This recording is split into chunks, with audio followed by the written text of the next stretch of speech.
Welcome to Inspector Josh Investigates TV, where we reverse engineer TV shows to draw story writing lessons so you can make better stories faster. I'm Josh Paulson, a story coach. The subject? Boy Meets World, Season 1, Episode 1, titled Pilot. Warning, spoilers for this episode are ahead.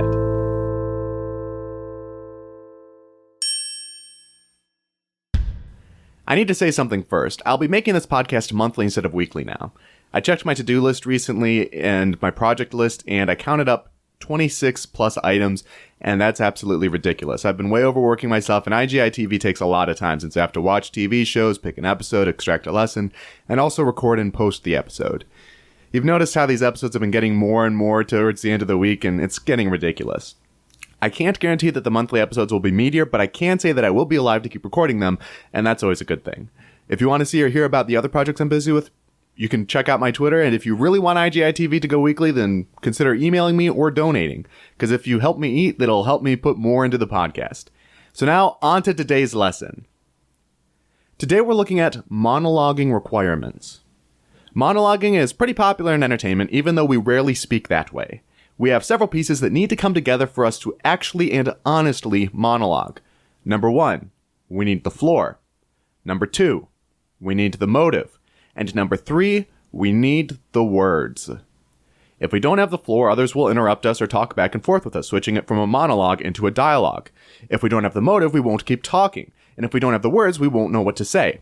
I won't argue for a certain length of time for a monologue, but at least a minute of uninterrupted speaking by one character seems like a good measure. So here's how it's demonstrated in this episode of Boy Meets World. From 1630 to 18, Mr. Feeney had a monologue. But he fulfilled those 3 requirements. Number 1, he had the floor.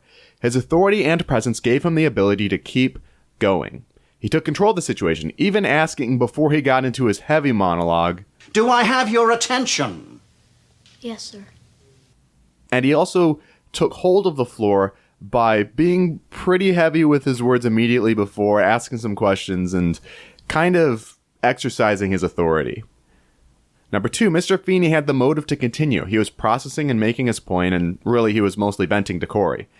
And number 3, Mr. Feeney had the words. It was clear he'd thought through this, and he had the ability to keep going and speaking. Partly simply as a teacher you learn that, and also he had a lot of thoughts to spill forth. So Mr. Feeney had the floor, he had the motive, and he had the words. Here's how you could apply this in your own works. Let's say we want Susie the villain to give the hero Bob a "the reason you suck" speech. And if you haven't heard of that, go look it up on TV Tropes. It's good fun. First, Susie needs to have the floor. This can be done through intimidation, threatening, or simply an exercise of authority. In this case, perhaps Susie has Bob at gunpoint and so is in control of the situation. Next, Susie needs a motive. Perhaps she's been in love with Bob for so long, but he never noticed her, and so she's had all this time of building up anger and upset, and she's just had strong and unstable emotions, and now she can finally dump them.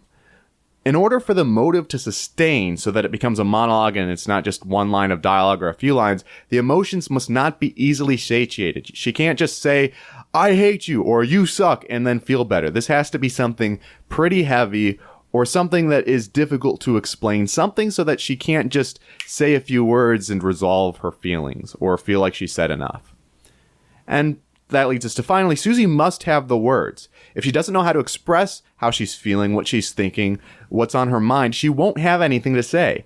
So she could have imagined this day many times and now she's ready to dump it all. Or maybe she's naturally eloquent and able to express herself. Or maybe she's even written these feelings into her journal so often that it's pretty much recitation to give Bob her "the reason you suck" speech. With these elements in play, Susie can give a monologue. Note that monologues don't have to be forcefully taken. Other characters could give someone the floor for a monologue simply because they care about them and want to hear what they have to say. Somebody in a position of weakness could be given the floor, such as in a court case or as a prisoner. Your character doesn't have to be empowered to have the floor. The motive can be recent, and it could simply be a new overwhelming emotion. And perhaps they are skilled at bringing forth the words and don't have to have planned or thought heavily on this. Whatever the reasons and however you set it up, your character, in order to monologue, must have the floor, must have the motive, and must have the words. And with that, I'd say it's safe to say, case closed. Thanks so much for listening. You can check out my website, joshpaulson.com, for so much more free story creation tips and resources. You can also check out my projects on there and follow me on Twitter at Josh Paulson for more cool stuff. And consider supporting this podcast by using the links in the description. I'll see you in a month.